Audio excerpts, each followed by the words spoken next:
Welcome back to Whispered Crimes. Tonight, we descend into the darkness of a man who claimed to cleanse the world of evil, a man whose name rarely makes headlines, yet whose hands may have ended more lives than almost any other American killer. His name was Carl Eugene Watts, known as Coral to those who feared him. Between the 1970s and early 1980s, he stalked quiet streets in Michigan and Texas, searching for women he believed were possessed by evil. He killed them quickly, silently, often leaving behind no motive, no evidence, and no reason at all. This is the story of Carl Eugene Watts, the Sunday morning slasher. Carl Eugene Watts was born on November 7th, 1953, in Killeen, Texas. His father, a soldier, and his mother, a school teacher, divorced when he was just 2.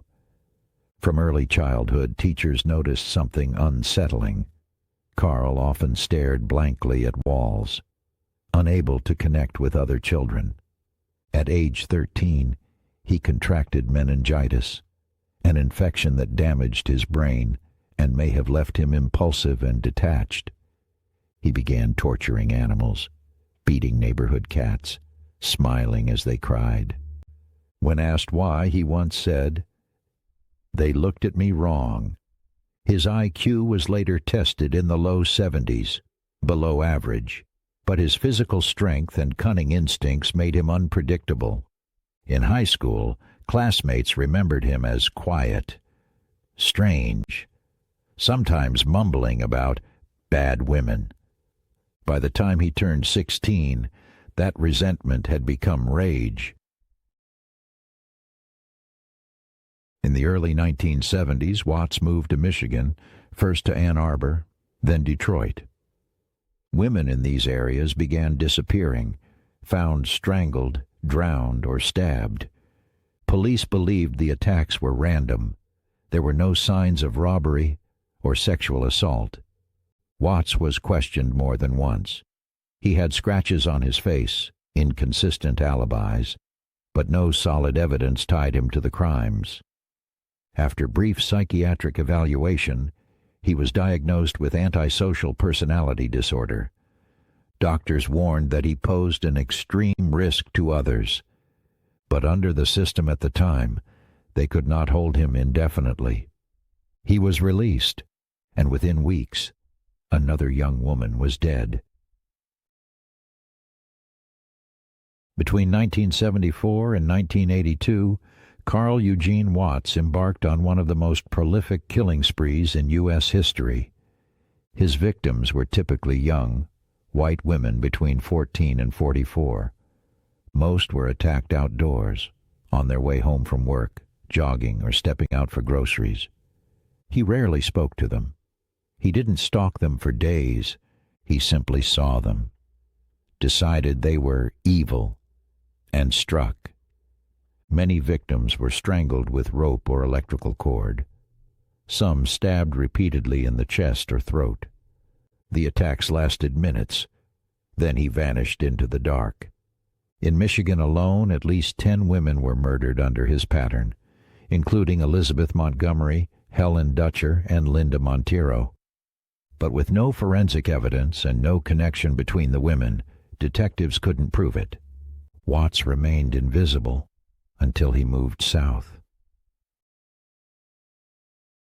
In 1981, Watts relocated to Houston, Texas, hoping for a fresh start.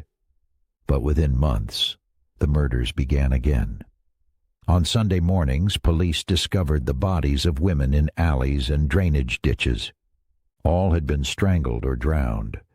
The media dubbed him the Sunday morning slasher.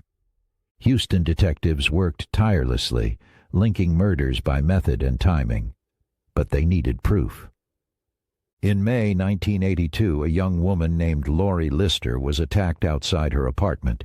She survived and identified her attacker as Carl Eugene Watts. Police arrested him days later.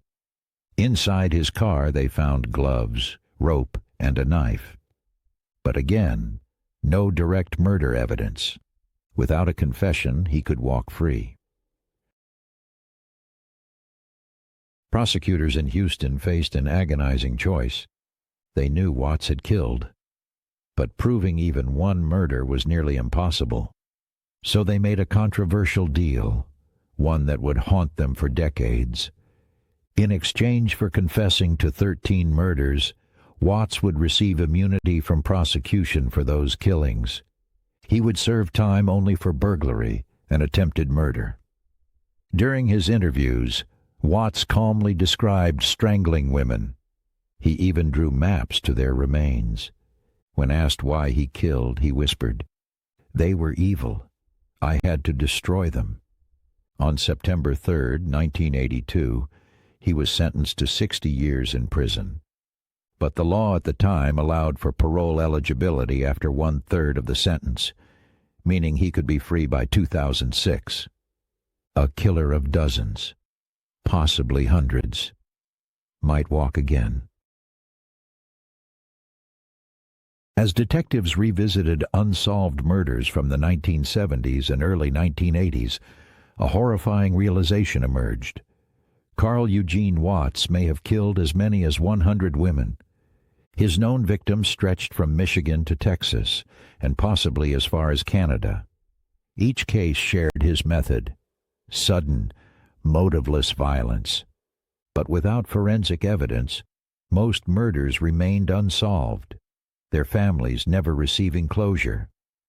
Watts' total victim count remains one of the highest in American history, rivaling even Bundy or Gacy, yet his name remains unfamiliar to many, perhaps because his crimes lacked spectacle. No taunting letters, no trophies, no pattern beyond pure hate, just silence and death.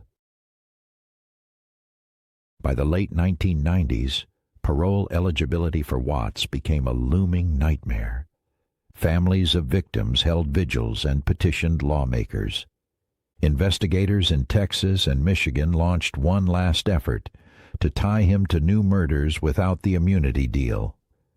In 2002, cold case detectives uncovered witness statements and forensic links connecting Watts to the 1980 murder of Helen Dutcher, a 25-year-old woman from Kalamazoo, Michigan.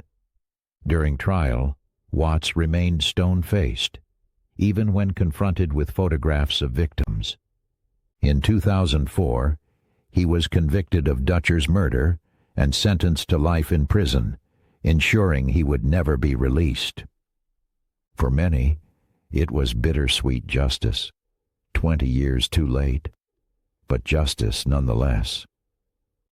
Watts died of prostate cancer on September 21, 2007, in a Texas prison hospital.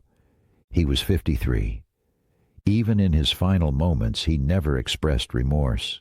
No apology, no acknowledgement of the dozens, perhaps hundreds, of lives he destroyed. After his death, investigators continued identifying potential victims. Each name added to the list represented a life lost in silence. Watts remains an enigma, a killer who sought no fame, no gratification, only destruction. Psychologists later described him as one of the rare visionary killers whose motive defied logic. He truly believed he was cleansing the world of evil, blind to the fact that he was the evil all along. Evil doesn't always announce itself. Sometimes it wears a quiet face. Carl Eugene Watts may have believed he was saving the world from darkness, but in truth, he became its very embodiment. More than 100 women, daughters, sisters, friends, vanished under his shadow. And even now, decades later, we may never know all their names. Thank you for joining me tonight on Whispered Crimes. If you're drawn to the quiet unraveling of humanity's darkest corners, subscribe and turn on the bell so you never miss another whispered mystery. Until next time, stay curious, stay safe, and never stop listening to the silence. Good night.